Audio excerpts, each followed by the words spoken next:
Hello and welcome. You watching NewsX. I'm Neha Khanna. Well, it is no secret that India's space programs are galloping at an impressive pace, evoking admiration and awe in countries around the globe. Days after the successful launch of Chandrayaan 2, India's second lunar mission that has placed India in an elite and highly exclusive club, Mission Gaganyaan, India's human space mission program, has received a massive boost. On Wednesday, the government approved the setting up of an ISRO Technical Liaison Unit or ITLU in Moscow to enable effective technical coordination for timely interventions on diversified matters with Russia and other neighboring countries. This is expected to enable India's space agency, ISRO, develop some of the key technologies and specialized facilities which will help support life in space.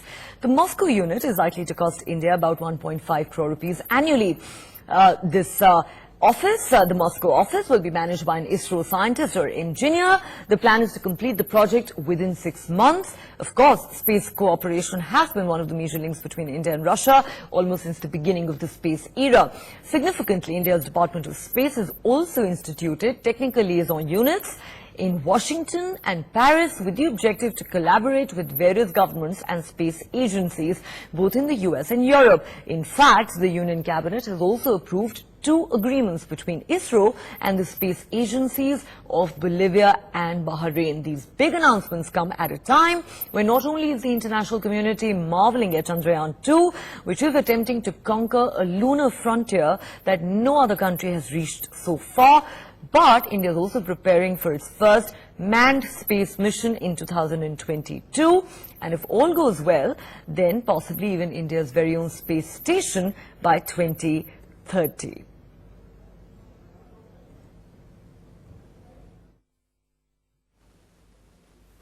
Well, I think this Gaganyaan is the most prestigious and ambitious project of ISRO, which government has cleared recently.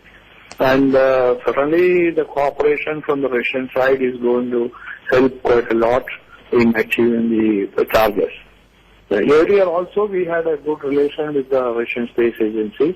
Right from the beginning when we had the first Aryabhata and Bhaskara satellites launched from Russia. And later, of course, the IRS one satellite also were launched from there. Of course, we had an attempt to get the cryogenics technology from Russia, but when the Republic broke up, there were some pressures and that contract did not fully materialize. Though they have supplied ready-to-fly cryogenic stages to ISRO and the GSLV Mark II. Initial flights were taken up through that. Later, I think we were having almost every year bilateral meetings with the Russian Space Agency and the ISRO. And perhaps this is one move which will strengthen the hands of ISRO in collaborating with the Russian enterprises and the Russian Space Agency for our future programs. All right. So how big is this development? In what ways is this likely to help India's space programs further? Let's explore some of these questions with our panel of experts. Joining me here in the studio, Dr. P.K. Ghosh, a space strategic expert, Dr. V.N. Jha, former Joint Director of DRDO, a retired scientist, aerospace specialist, and Shri Iyer, author and well-known commentator. Dr. Jha, if I could begin with you, it is no secret that India and Russia have had cooperation in several areas, particularly in the area of space technology, almost since the beginning of the space era. But how significant a step forward do you think is the establishment of ISRO's Technical Liaison Unit in Moscow? Absolutely, it is very important. Actually, what Mr. Madhavan Nair was mentioning to us, it will be a huge boost to the entire mission, the entire time frame, the already time tested and the unit tested, the human aspect tested system will come to India. So it has got a lot of significance there because, the moment we send the Chandrayaan from here, we say that we can send now from here the human and the women and everything that we discussed earlier. But there's a difference. The system, the propulsion system or launching system for equipment is different from a launching system for the human. The human launching system have to be compliant with the type of acceleration profile that human can withstand. And that is not the case when we send the other satellites. So that is the one change. So these launching system will have to be human compliant. That is one thing. Secondly, when we send a human to the space, there is a huge requirement of the life support technologies compliant with the zero-G gravity. Now that is something very, very new. Till now in our country, we haven't had it. We have developed indigenously the life support system for our LCA aircraft, but that is for the aircraft. So the moment we try to, put this into the crew model of the Gaganyaan, there will be intricacies required. So possibly this time ISRO has decided that they will go with the readily compliant system of the Russia. So they will meet that requirement of the crew model as well as the service model. They will have a lot of input from the Russian scientists.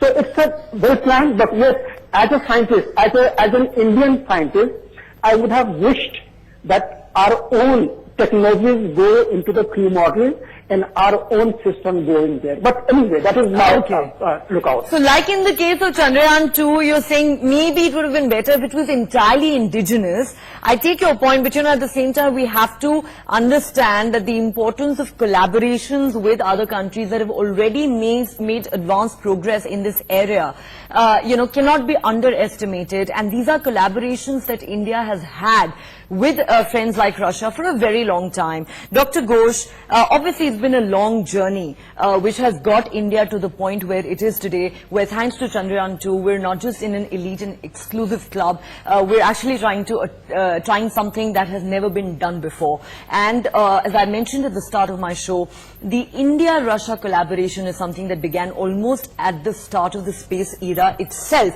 And therefore, perhaps we should not lament the fact that we are partnering with Russia and this may not be entirely indigenous. However, coming to the significance of the establishment of the ISRO Technical Liaison Unit in Moscow. Now, the statement that has been issued by ISRO says it is expected to help ISRO develop some of the key technologies and specialized facilities which will help support life in space. How do you see this collaboration? How do you see it helping ISRO in its mission Gaganyaan? This thing about the Russians helping us, as you rightly mentioned, they have been helping us, in fact, throughout.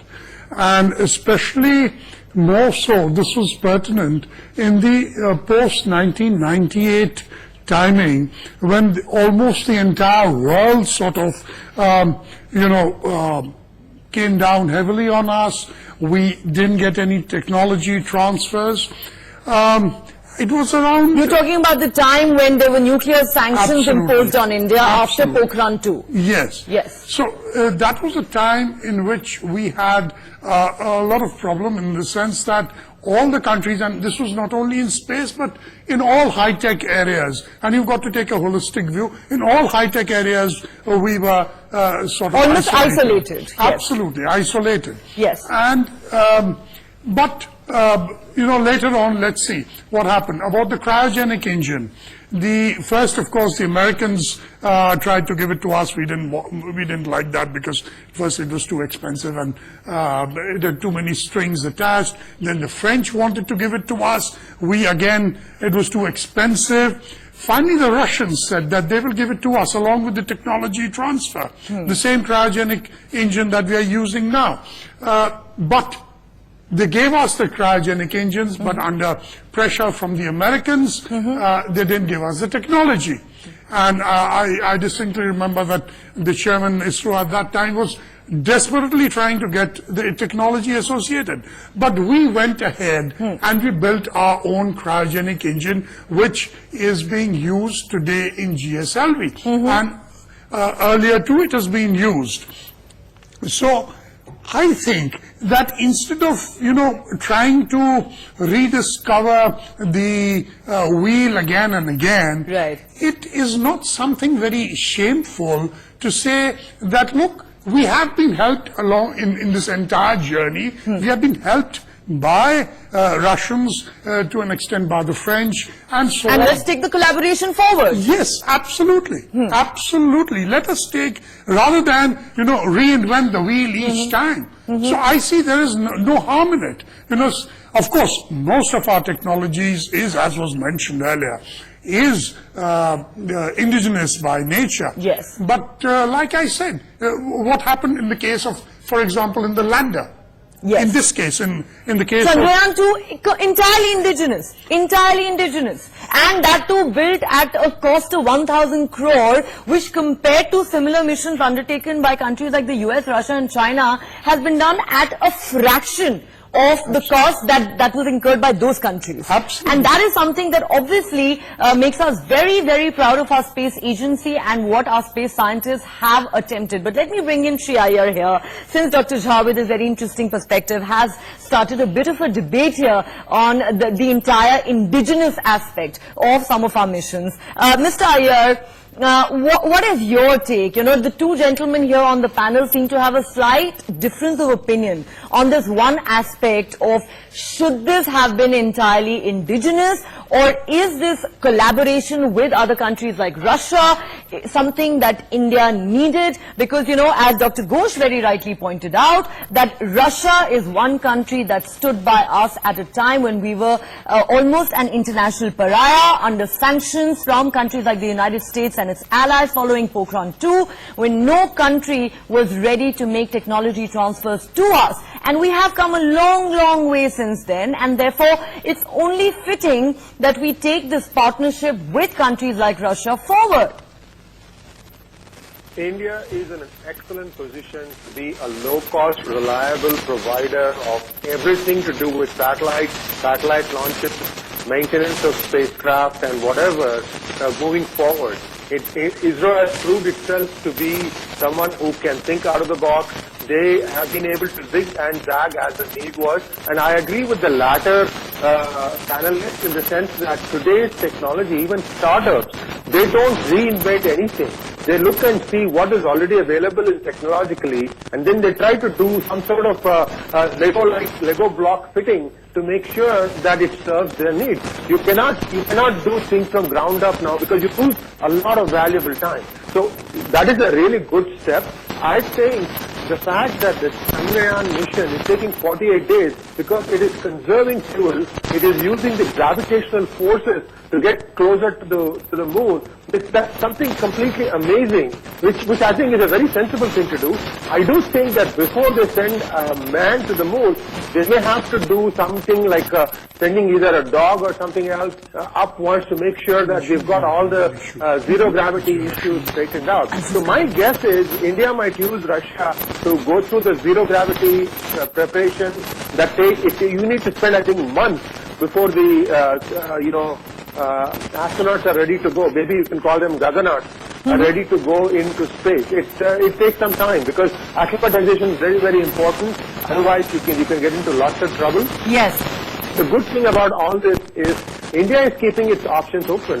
Since 1998, much water has flown down the bridge. India has now a nuclear agreement with the West. So there is no such challenges now. So India is, like I said, in an excellent position to be... We've come a long way from those days when we were an international pariah, when no one would partner with us. Now we are seeing as an emerging power in the world, and certainly perhaps as a superpower in the area of space technology, given that with a lot of these missions, as in particular Chandrayaan 2, we have accomplished what just about 3 to 4 only developed countries in the world have accomplished so far. Correct me if I'm wrong, Dr. Ghosh, as far as Chandrayaan 2 is concerned, only US, Russia and China, in fact even a country like Israel attempted it earlier this year and failed. But coming back to this larger discussion that we're having on the collaboration with Russia on Gaganyaan, what's interesting is that it's not in Moscow alone that ISRO is going to set up this technical liaison unit. The announcement that was made yesterday says that India's Department of Space has instituted technical liaison units in Washington and Paris as well, with the objective to collaborate with various governments and space agencies both in the US and Europe. In fact, the Union Cabinet on the same day approved 2 agreements between India's space agency ISRO and the space agencies of Bolivia and Bahrain. So it is very clear, Dr. Ghosh, that India and its space agency have decided to spread their wings far and wide. This is not even restricted to an old ally like Russia. Entirely, absolutely. I entirely agree with you. You know, I think trying to say that we'll build everything ourselves is a regressive step. In a day of today, as was mentioned, you know, one has to collaborate with the other countries while developing the core technologies themselves. In the case of Chandrayaan 2, I mean, I'll just mention this. Because we pride ourselves on the fact that it's entirely indigenous. Absolutely. Yes. You know, the lander was supposed to be built by the Russians, but they had a problem. They had a problem with their Phobos mission, in which they couldn't really sort of verify certain technologies. And in 2013, they finally said that, look, I think, yeah, it was around 2013. They said that, look, we will not be able to build the lander. So we went ahead. Using our technology, we went ahead and we built the lander. This lander which is there on Chandrayaan 2. Correct. So it's, I mean, hats off to all the ISRO scientists. They have really done remarkable things. They have gone ahead and done most of the core technologies themselves. But I think the larger question is that we have to collaborate with the other countries, as has been the direction now. With the Americans, we have been doing that, of course, with the NASA, with the French, they have helped us earlier too, with the Russians and the other countries. Countries like Bolivia and Bahrain are now in the picture. Absolutely, absolutely. So I think that's a very big step ahead. We are trying to help other countries in building up their own space technologies. I think that's a wonderful step. And, you know, Dr. Jha, I think what's very interesting, what strikes me as interesting about all these developments is that it is no longer about India being dependent on another country for transfer of technology. This is, you know, a partnership between equals and a partnership, as mentioned, with some of these countries where India is actually trying to help the space agencies of those relatively smaller countries, you know, make bigger strides in the area of space technology, something that obviously they've not managed to accomplish so far. And let's not forget that ISRO's track record over the years has been absolutely stellar and awe-inspiring to an extent that you have many other countries now outsourcing the launch of their satellites to ISRO, something that is likely to help us even commercially in the long run in a big way. In fact, consider the fact here that you even have, you know, a corporate giant like Google using the services of ISRO to launch and deploy its own satellites in space. Now, ISRO undoubtedly has come a long, long way. Absolutely, no problem at all. I am not against the collaboration at all. There must be collaboration. And the non-collaboration is the one effect that we see here in the aviation space, that till now we don't have engine for our LCA aircraft. That was essentially because of non-collaboration. So I don't have any problem on that. Collaboration must be there. If it was one odd mission of Gaganyaan, then fine. Then what government or ISRO is going on with the Russians, no problem at all. Get the crew models from them, get the life support technologies from them, or system, not only technologies, I am saying system. The entire tested system will come from there, so there is absolutely no problem. But if we have a thought of again and again Gaganyaan 1, 2, 3, 4, then technologies, let the technologies come from them, but the system must be designed and developed here. So that is where I was trying to suggest you that now DRDO has developed a life support technology for its own LCA. It is only a matter of putting those technologies into the zero-G gravity model of the crew model. So that can happen. But again, I'm not being dogmatic into insisting that we must have our own. Doesn't matter. Now the time is less, mission is very specific. So if one of system along with the entire technology is going to come from Russia, absolutely there is no problem. But we must have a larger perspective. Tomorrow, again, if we are thinking of Gaganyaan 2, Gaganyaan 3, then we must have our own system. But remember, crew model which is taking the human from here to the space, we had already designed and developed. ISRO itself has already designed and developed and tested in 2009. It has landed safely here into our sea. So all those things have already been tested. Now only the systems, life support system, should have gone into it along with some other module in the service module. So that is where I was trying to hint that I as a scientist would have been happier, I as an Indian would have been happier if our own systems and technology go into it. Otherwise, yes, what Mr. Ghosh has said, absolutely there is no problem. I mean, we should always be looking forward.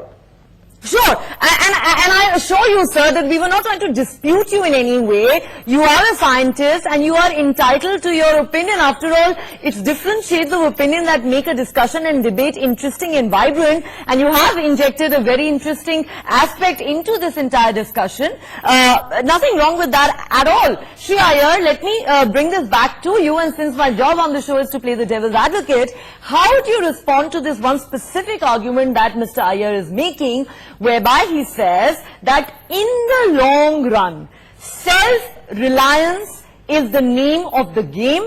That is what India and ISRO need to aim at with a single-minded focus. And it's all right if the technologies are coming from some of these countries like Russia, maybe even the United States in some cases, but the systems must eventually be developed indigenously right here back home in India. How do you see that?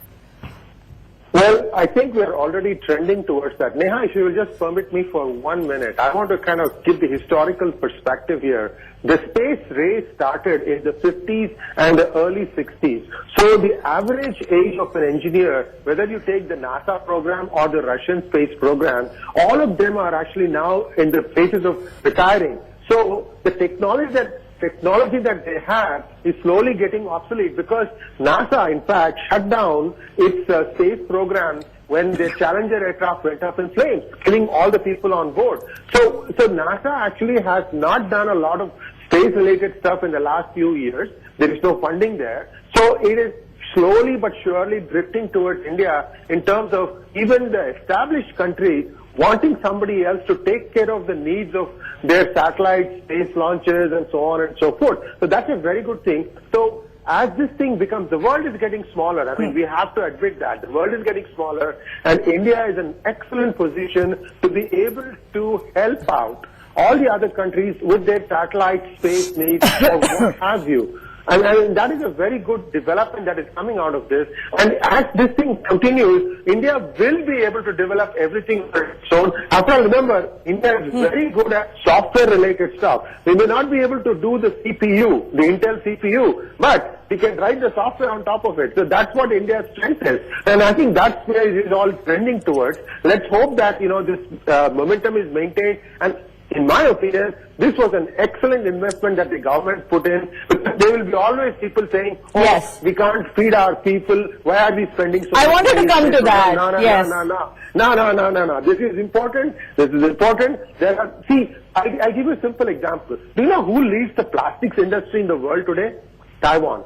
Because the US pushed away the plastic industry towards Taiwan, and once it got a vice-like grip. Nobody else can make better plastics than Taiwan. And I'd like to see India taking that sort of a vice-like grip in space technology.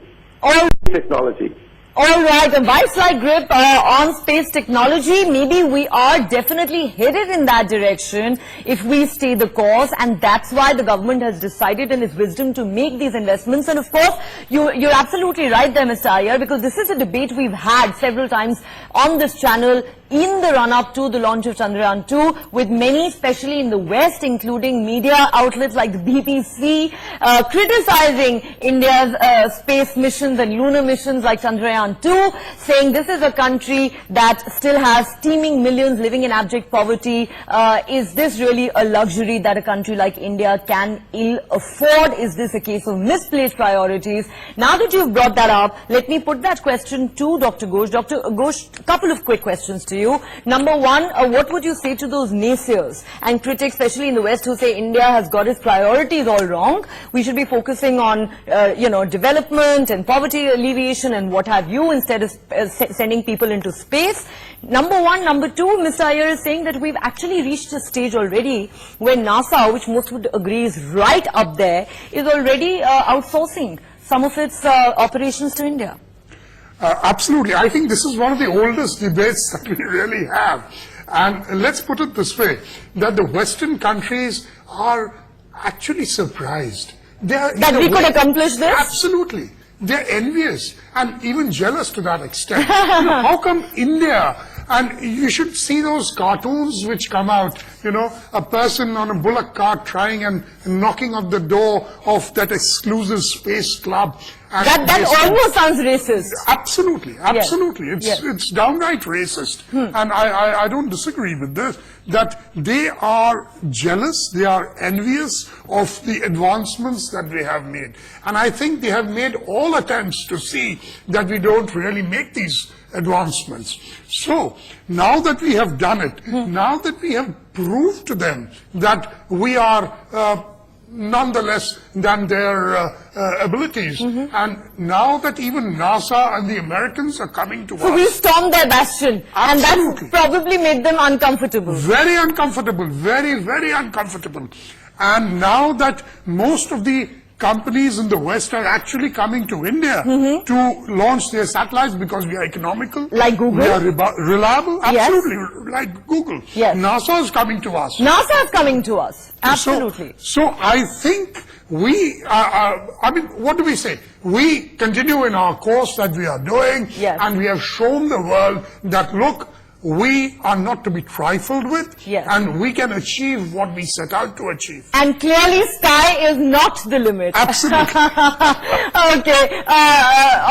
On that wordplay note, if I could give the last word to Dr. Jha. Dr. Jha, your quick thoughts before we wrap up this discussion on these 2 points. Dr. Ghosh very interestingly attributes some of this negative commentary that has emanated from the West around India's space programs to envy, saying that, we've stormed their bastion and they're not very happy with that. And number two, when you make the argument about indigenousness, both Mr. Iyer and Dr. Ghosh are pointing out how NASA and companies like Google, an American corporate giant, are actually outsourcing a lot of their, operations to India and India's space agency.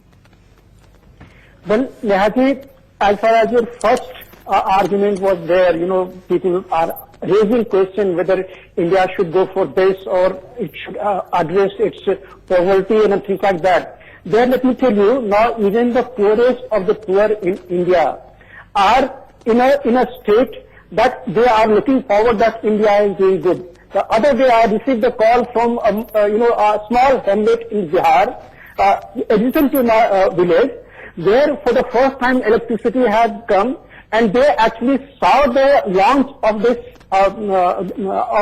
Chandrayaan 2 in that village. It was something phenomenal. The expression of the youth was something that I had never imagined.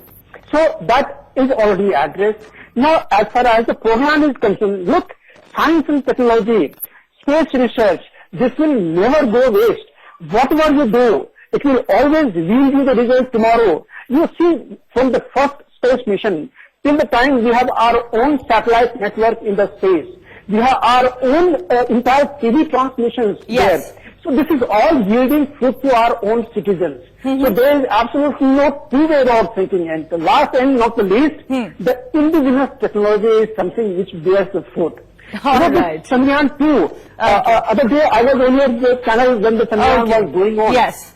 Well, So no it is one can something very quarrel with the fact or with the argument that if something is, of course, achieved entirely indigenously, it is really ideal, and that is something that all of us can take a lot of pride in. And clearly, if India stays the course, we are headed in that direction. Now, gentlemen, I'm completely out of time. Thanks so much for joining us on this debate. And here's, of course, hoping that India's Space Agency continues to make these giant strides in the area of space technology, enabling India to emerge as a superpower in this area, something that clearly has inspired shock and awe in the rest of the world. Thanks very much for watching.